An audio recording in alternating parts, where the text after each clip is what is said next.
옛날 한양 외진곳 동막골에는 이첨지라는 가난한 양반이 살고 있었습니다. 그는 양반임에도 가세가 몰락하여 농사일을 하며 연명하는 신세였습니다. 그의 외아들 현동은 23살이 되었음에도 장가를 들지 못해 근심이 깊었죠.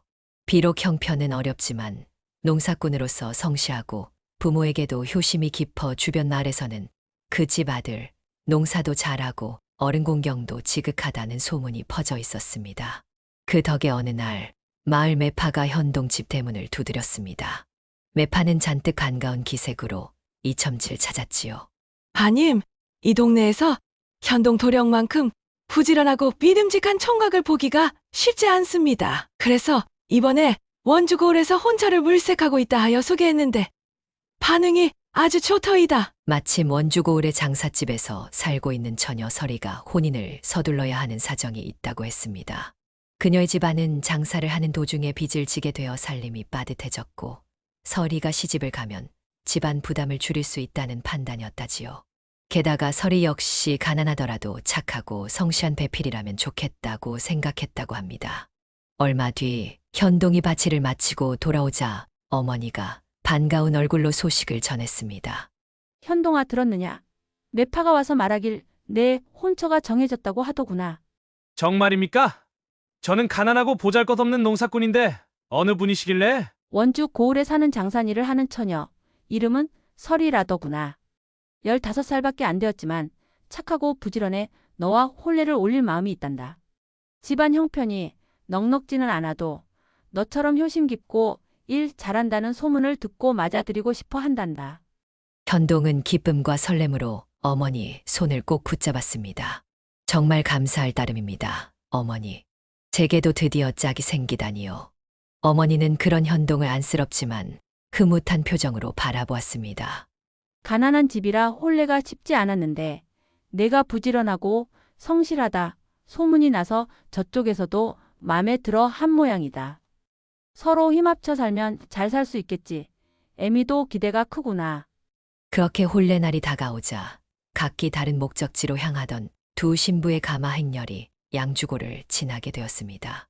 부유한 해주 이진사댁 신부인 혜연은 19살의 교수였고 가난한 동막골연동 댁 신부로 예정된 설이는 15살이지만 부지런하고 소박한 처녀였습니다. 두 신부가 떠난 시간은 늦가을 새벽부터였습니다. 혜연은 몰아치는 차가운 바람을 막기 위해 두툼한 옷가지를 챙겨 입었지만 먼 길을 오느라 뺨은 이미 차갑게 식어 있었습니다. 비단옷 자락도 먼지와 이슬에 엉겨굿곳이 묻어 있었고 가마 속에서 하인들이 내어주는 찬물을 몇 모금 마시며 몸을 녹이곤 했습니다. 그녀는 부유한 집안에서 살았지만 이토록 먼 길을 장시간 이동해 본 적은 드물었지요. 안성 가는 길이 이렇게 험할 줄이야 하고 속으로 탄식하기도 했습니다. 한편 설이 역시 긴 여정을 결코 편히 느낄 수 없었습니다. 몸이 워낙 약골은 아니었으나 줄곧 흔들리는 가마 안에서 장거리 이동을 하다 보니 허리와 어깨가 뻐근해지고 머리가 아찔해졌습니다. 게다가 그녀가 탄 가마는 화려함과는 거리가 멀었고 춥고 거친 바람이 틈새로 파고들어 서리를 떨게 했습니다. 그러나 집안 형편상 하루라도 빨리 시집을 가야 한다는 생각에 그녀는 입술을 깨물며 조금만 더 참자고 스스로를 다독였습니다. 그렇게 혹독한 새벽길을 견디며 이동하던 두 신부의 행렬은 약속이나 한 듯 같은 시각 양주골 주막에 도착해 한숨을 돌리기로 했습니다. 오랜 가마 이동 탓에 팔다리가 저려왔고 어둑해진 하늘과 점점 더 차가워지는 공기는 두 사람 모두를 지치게 만들었습니다. 아가씨, 날이 벌써 어둑어둑해졌습니다. 여기서 하루 묵고 가겠습니다. 혜연의 하인이 나지막이 권유했습니다. 혜연은 기지개를 켜며 답했지요. 그러자꾸나. 늦가을이라 밤바람도 찬데 배도 고프고 힘들구나. 주막에 도착한 혜연은 가마에서 내리는 순간 다리가 후들거릴 정도로 피로를 느꼈습니다. 하지만 하인들 앞에서 힘든 티를 내지 않으려 애써 허리를 꼿꼿이 세우고 천천히 걸었습니다. 비슷한 시각 설이도 주막 안으로 들어섰습니다. 그녀는 온몸이 뻐근한 상태였지만 억지로 미소를 지으며 하인에게 고개를 끄덕였습니다. 설이 아가씨, 잠시 이곳에서 저녁을 먹고 내일 새벽에 출발하겠습니다. 동막골까지는 길이 멀어서요. 네, 아무래도 이 밤길을 그냥 가긴 위험하고 힘들어 보이네요. 설이는 조용히 동의했지만 사실 배도 고프고 몸도 녹초가 된 상태였습니다. 집안의 부채를 조금이라도 덜기 위해 서둘러 시집을 가야 한다는 생각이 그녀를 지탱해 줄 뿐이었지요. 주막에 도착한 뒤 두 신부 모두 간단히 식사를 하고 뜨거운 물로 손을 씻으며 잠시나마 피로를 풀 수 있었습니다. 그러나 이들이 새벽에 다시 길을 떠나야 한다는 사실은 변함없었고 잠깐의 쉼도 그저 다시 이동을 위한 준비에 불과했습니다. 그럼에도 홀레라는 목적지가 있으니 둘 다 포기하거나 주저앉을 수 없었지요.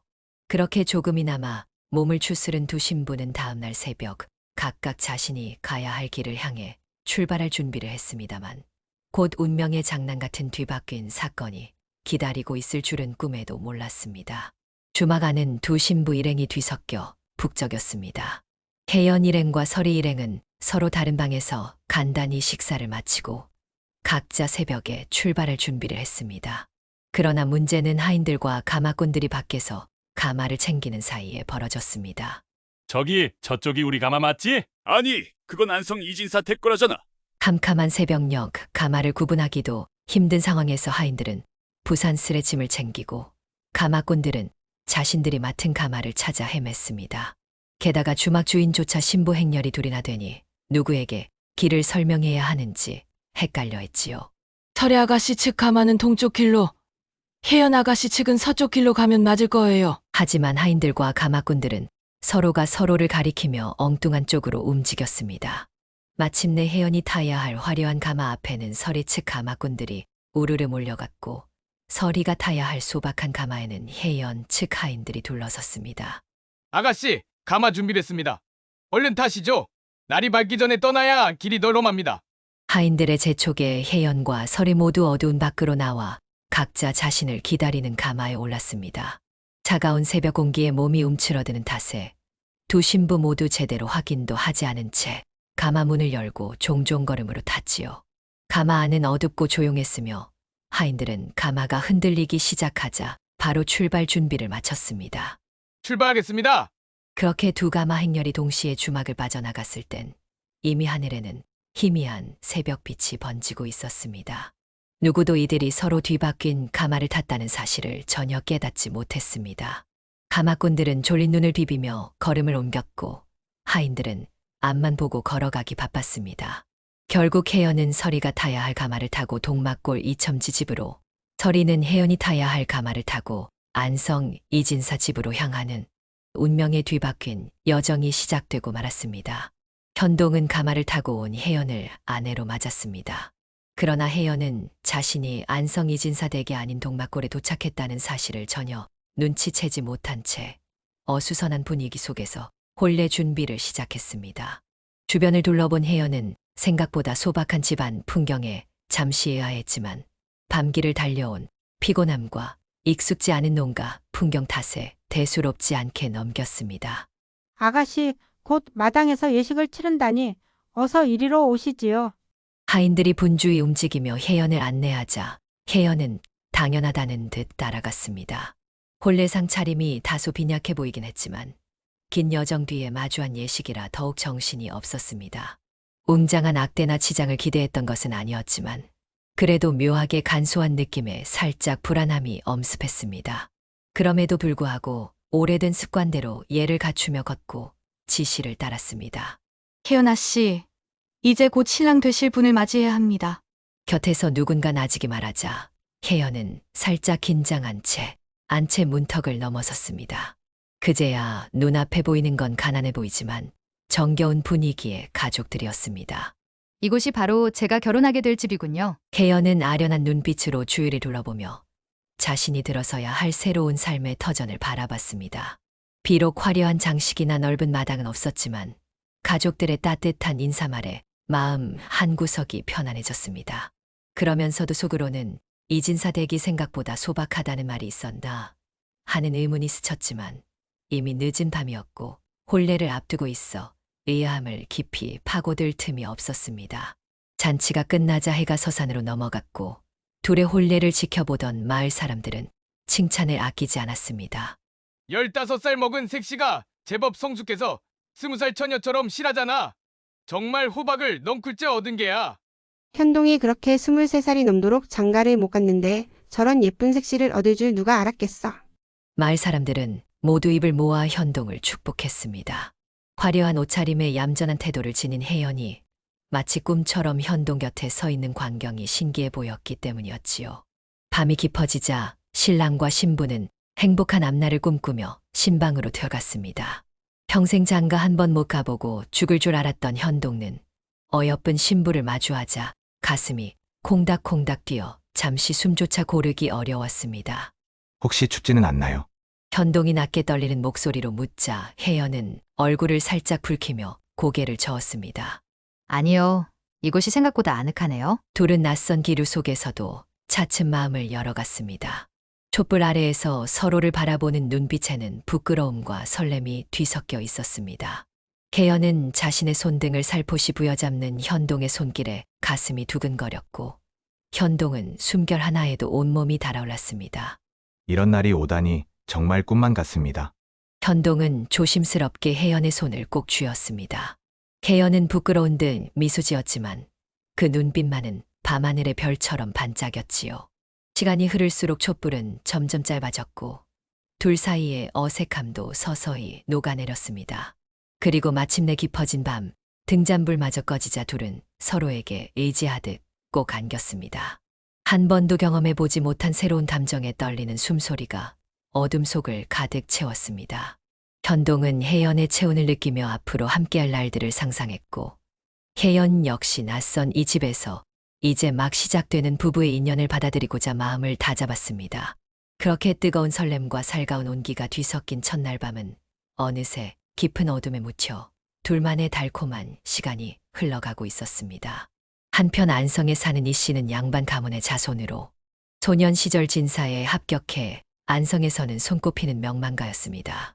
그에게는 12살 된 아들 장생이가 있었는데 말할 것도 없이 이진사에게는 귀중한 아들이었기에 오래 살라고 붙인 이름이었습니다. 당시에는 귀한 자식일수록 일찍 장가를 드리는 풍습이 있었지요. 그래서 배필을 구한 것이 원주 오장리에 사는 정씨 가문의 딸이었는데 20해 가까이 된 아가씨였습니다. 이진사의 아들과 정씨 딸의 혼인은 성대하게 치러졌고 현동의 소박한 혼례와는 비교도 되지 않을 정도였습니다. 잔칫날 풍악소리가 울려 퍼지고 사람들이 북적이는 가운데 구경하던 이들 중 일부가 신부를 보며 수군거리기 시작했습니다.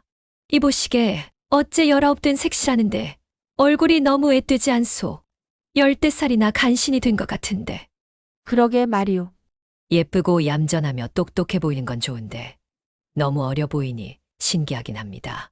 즐거운 잔치 속에서 들려오는 수군거림에 이진사도 사람들의 시선을 느끼고 신부가 어리게 보인다는 말을 떠올렸습니다. 그래서 혼례가 끝난 뒤 살짝 며느리를 불러 조용히 물었습니다. 혹시나 해서 묻는데 며느라가 나이가 올해 정말 19이 맞느냐? 그러자 신부는 의아한 얼굴로 대답했습니다. 소녀는 올해 15살이옵니다. 신부의 답에 이진사는 몹시 당황하여 다시 다그치듯 말했습니다. 그럼 자네는 벽성군 정씨 가문의 여식이 아닌 것이냐? 저는 운어주 오장리에 사는 김씨의 여식설이라 하는데요. 무언가 잘못된 것 같습니다. 이 말을 들은 이진사는 신부가 잘못 왔음을 깨달았지요.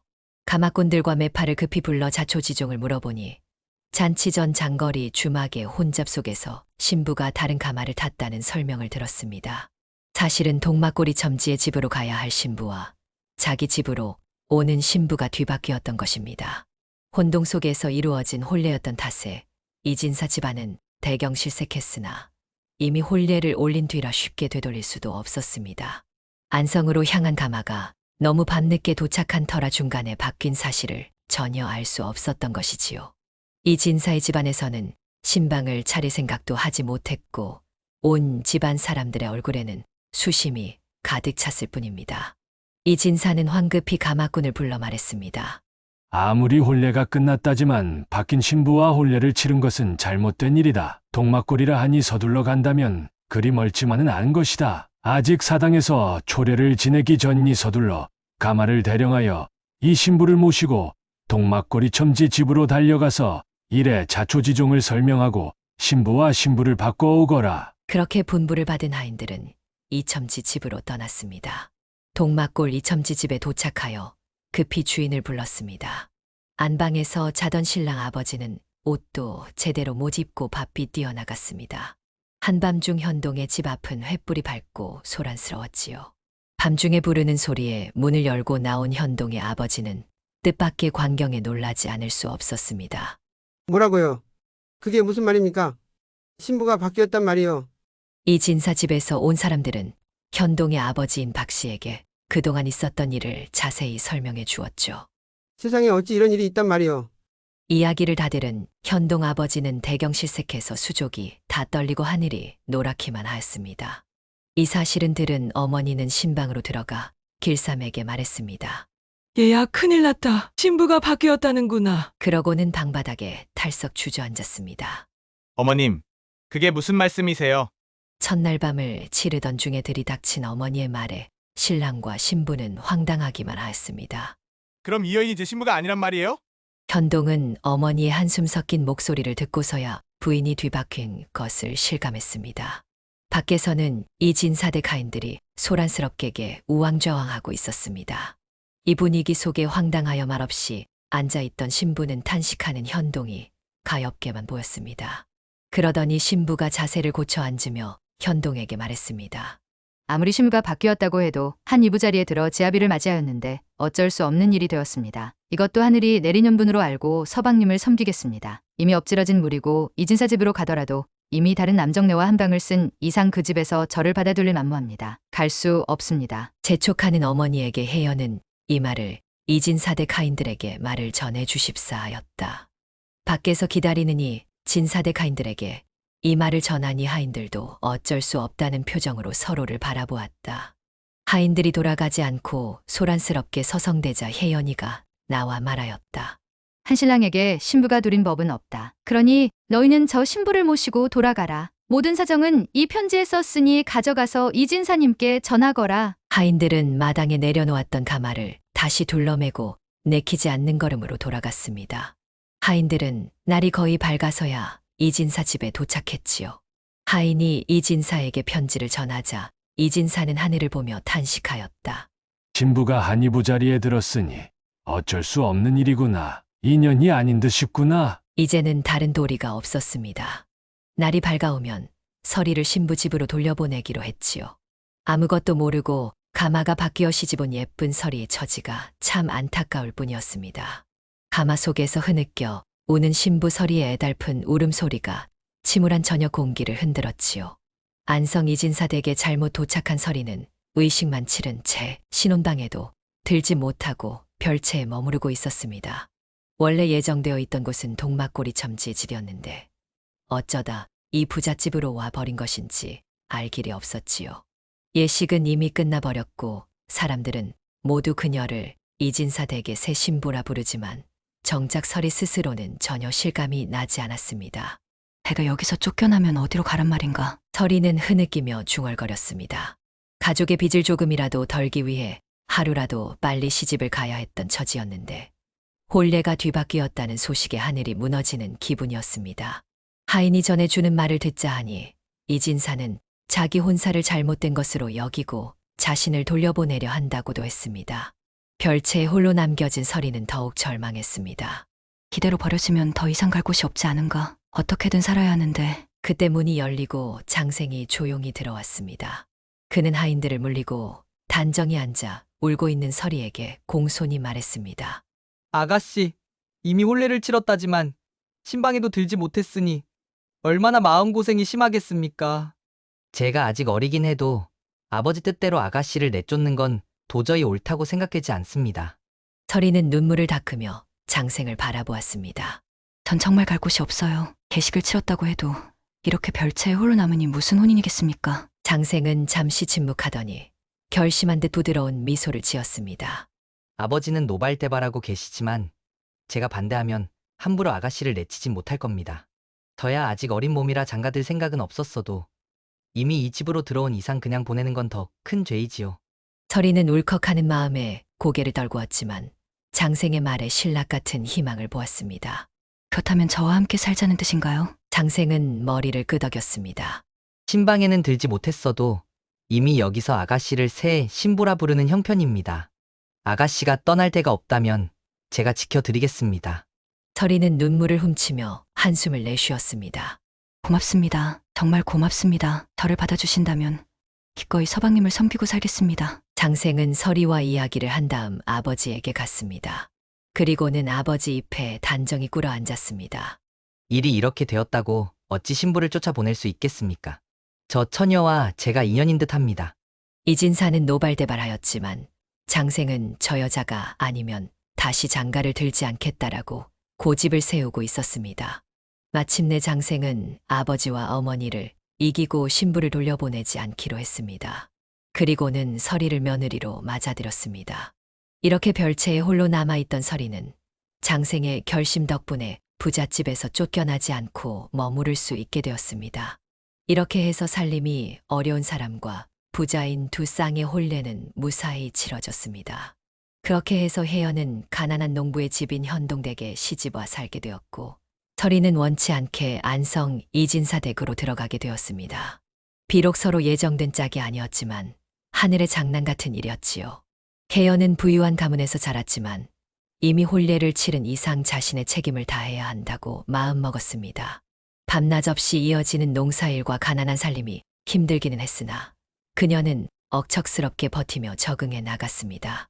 처음에는 물을 깃거나 불을 지피는 데에도 서툴렀으나 마을 아주머니들과 어울려 일손을 배우고 때로는 문서 정리를 익혔던 경험을 살려 현동의 집안일을 체계적으로 정리했습니다. 가난해도 두 사람이 마음만 합치면 살아갈 길이 생긴다는 것이 혜연의 지론이었습니다. 밭일은 힘들었지만 어느새 그녀의 손엔 굳은 살이 박혔고 구부정하게 허리를 숙이는 모습도 점차 익숙해졌습니다.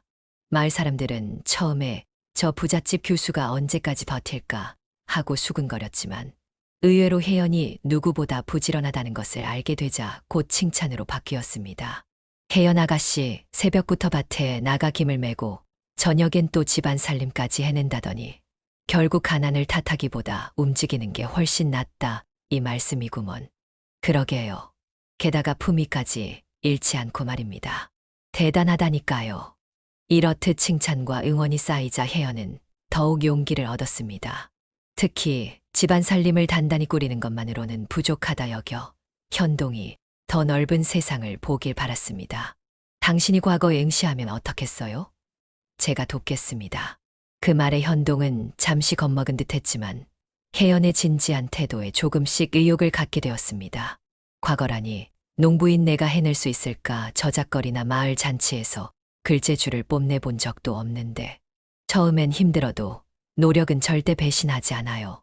저는 당신이 공부에 재능이 있다고 생각해요. 그리고 이왕 이렇게 된 이상 우리도 새 출발해보자고요. 그날부터 현동은 낮에는 농사와 집안일을 돕고 밤이면 서당에서 빌려온 책을 읽었습니다. 혜연은 친정에서 가져온 몇 권 안 되는 한학서적과 그간의 학식으로 현동을 보조했지요. 때로는 현동이 글 한자를 잘못 읽으면 호되게 다그치기도 했습니다. 아니, 이건 분명 지난번에도 가르쳐드린 글자잖아요. 왜 또 틀리셨나요? 혜연이 눈을 흘기면 현동은 겸연쩍게 고개를 숙였습니다. 미안하오. 내가 농사일을 하느라 머릿속이 자꾸 흩어져서. 변명은 필요 없습니다. 다음에 또 틀리면 손바닥을 살짝 맞으실 각오를 하셔야 해요. 하지만 현동이 곧잘 따라오거나 옳은 해석을 내놓는 날이면 혜연은 금세 웃음을 띠며 칭찬했습니다.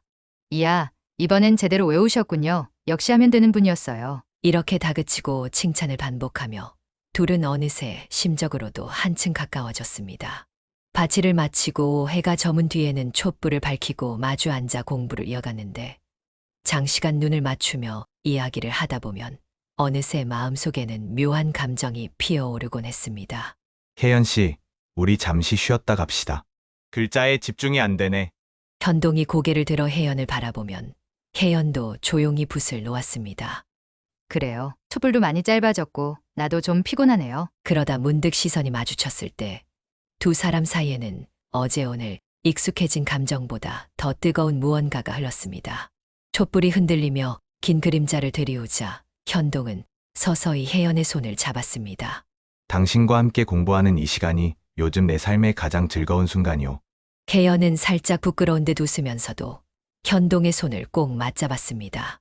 사실 나도 그래요. 당신이 자꾸 틀리면 화가 나기도 하지만 그래도 함께하니 든든하달까요? 그 작은 칭얼거림 사이로 파르르 흔들리는 촛불이 아련히 빛을 뿌렸고 둘은 서서히 입술을 포겠습니다.